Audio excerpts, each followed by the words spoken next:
Connaissez-vous l'histoire de Doc Martens?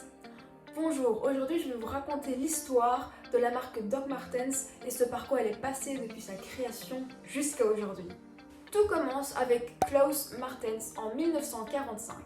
Il est un soldat âgé de 25 ans qui est aussi docteur, qui est en convalescence après s'être blessé au ski.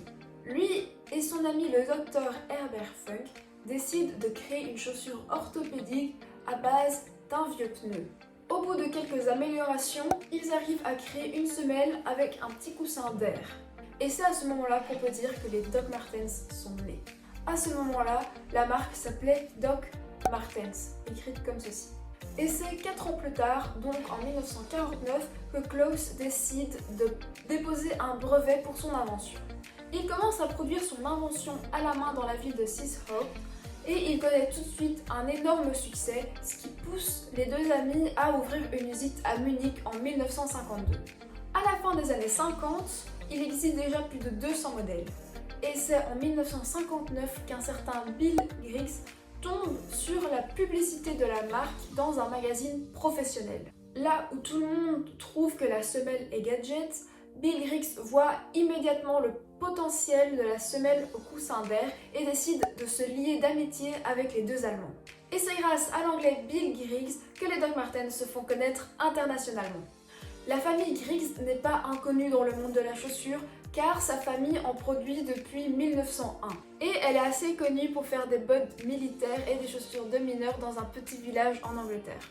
Le premier modèle anglo-germanique a pour cible les ouvriers car leurs chaussures de sécurité étaient très inconfortables.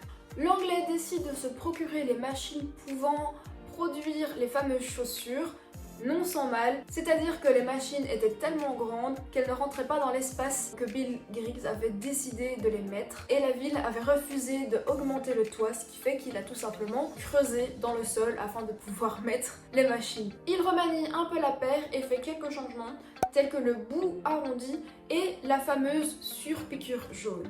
Il ajoute sur la languette de derrière With Bouncing Soles et il anglicise le nom en Doc Martens. Cette première paire, il va l'appeler la 1460. De 1960 à 1970, la paire de 1460 passe des pieds des ouvriers à une pièce obligatoire dans l'uniforme des policiers. Dans les années 60 apparaît ce qu'on appelle les sous-cultures. De là, on peut citer les Teddy Boys, les Mods et les Rockers. Et surtout en cette période-là, le style vestimentaire définissait vraiment quelle était notre appartenance. Que ce soit les skinheads, les hard mod ou les rude boys, tous portaient systématiquement des bottes militaires. Et ils faisaient tout pour la personnaliser et la rendre indestructible en mettant dessus des plaques en métal ou des pics. Mais la police interdit ce genre de chaussures car elles sont considérées comme des armes. Et c'est à ce moment-là que les skinheads se tournent vers les Doc Martens. Les Doc appartiennent au prolétariat et la 1460 a un look très rapidement identifiable et est loin des standards de mode. C'est donc le workwear anglais qui devient un signe de ralliement, un symbole de underground et de rébellion. Malheureusement, vers 1972, le mouvement des skinheads commence à disparaître et les restants sont très violents, racistes et sexistes. Les restants du mouvement se radicalisent et se politisent pour dissoudre les valeurs de partage et d'insouciance. Ce que devient le mouvement entache la marque car elle devient l'uniforme du fascisme. Mais c'est au milieu des années 70 que naît un nouveau mouvement qui est le punk. La légende raconte que le punk est né le 6 novembre 1975 pendant une soirée à St. Martin's School of Art de Londres. Après que le groupe invité ait joué 5 chansons, un des managers furieux du bruit et du chaos ambiant vient couper le courant afin de couper l'élan destructeur du groupe. Et évidemment, le groupe invité n'était que le groupe Sex Pistols. Grâce à son prix, son confort et sa capacité d'adaptation, la 1460 intègre l'uniforme punk comme les Creepers et les Monkey Boots. Malheureusement, c'est en 1979 que le mouvement punk s'arrête et laisse place à two-tone. Alors two-tone est un sous-genre musical qui prône la mixité et la lutte contre le racisme. C'est donc sans difficulté que la Doc Martens devient l'élément indispensable pour two-tone, comme par exemple pour le groupe Madness ou The Selecter. Leur meilleure période est les années 80 car la plupart des mouvements alternatifs s'emparent de la 1460, comme par exemple le groupe The Who, The Cure ou encore Red Hot Chili Peppers. C'est aussi la période où le féminisme naît et les femmes portent les Doc Martens comme signe d'engagement. À la fin des années 80, la popularité commence à s'essouffler, mais grâce à Nirvana et à leur deuxième album Nevermind, la popularité de la 1460 explose car la paire devient la pièce maîtresse du code vestimentaire du grunge. D'autres groupes se l'approprient comme par exemple le groupe Pearl Jam ou Alice in Chains, et c'est à ce moment-là qu'on entend la fameuse critique que la Doc Martens est devenue la botte pour mauvais garçons et mauvais chanteurs. Alors qu'entre nous, mauvais chanteurs, on repassera. En France, les ados et les adultes s'arrachent la paire de Doc. Et maintenant, nous sommes dans les années 2000. Et 2000 marque les 40 ans de la 1460. Pour fêter l'occasion, Doc Martens invite des créateurs afin de revisiter la fameuse paire. Vivienne Westwood, Paul Smith donnent leur vision du modèle. Malheureusement, le comportement des consommateurs change et l'entreprise est au bord de la faillite. Un nouveau directeur est nommé David Soudens et il a fait le choix difficile de déplacer la production sur le marché asiatique où la main-d'œuvre est beaucoup moins chère. Après la délocalisation, l'usine originelle est gardée afin de pouvoir produire des séries limitées ou spécifiques, telles que la ligne Made in England, ou pouvoir créer des prototypes. On peut noter que dans cette usine, aujourd'hui, est produit la marque Solover.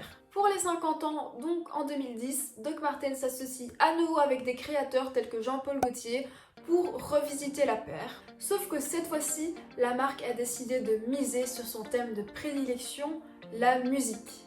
Donc 10 chansons mythiques des 5 décennies passées ont été jouées par 10 groupes actuels d'horizons différents. Le but était de prouver que les docs vont à tout le monde et qu'elles répondent aux besoins de chacun. C'est en 2012 que la marque connaît un nouveau succès grâce à une nouvelle gamme qui est la gamme vegan.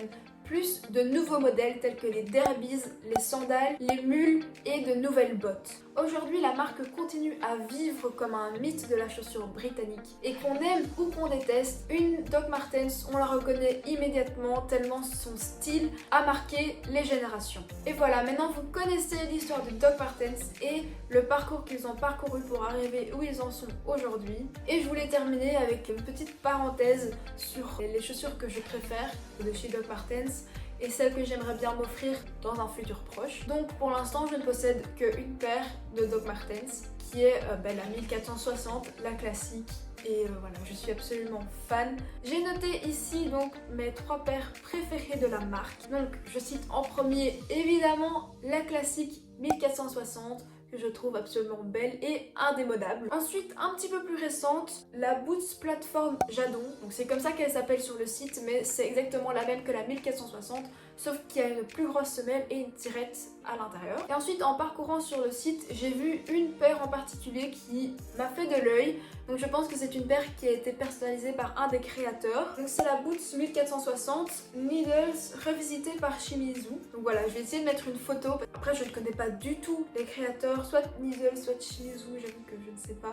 Mais en tout cas, la paire est magnifique. Et maintenant, j'aimerais bien terminer avec juste mes prochains potentiels achats. Donc je suis absolument fan aussi de la collection vegan. Je trouve ça vraiment une très bonne initiative et ils ont totalement raison de faire une gamme pareille, surtout vu la situation actuelle. Alors sur le site, je suis tombée amoureuse des Boots Platform Jadon de Mono Vegan. C'est encore une fois des Doc Martens avec une plateforme et une tirette sur le côté, sauf qu'elles sont vegan et je trouve ça génial. Et ensuite les Boots Base 101 vegan. Voilà, je l'ai trouvée très belle aussi, un petit peu différente de la 1460, un peu plus basse, et je trouve que ça pourrait être un peu mieux pour tous les jours parce que voilà, moi j'ai l'habitude de mettre des jeans qui descendent jusqu'à la cheville et donc à chaque fois les remonter c'est pas toujours facile. Je pense qu'en avoir des plus basses ce sera plus facile au quotidien. Et j'ai aussi noté une sacoche moyenne vegan.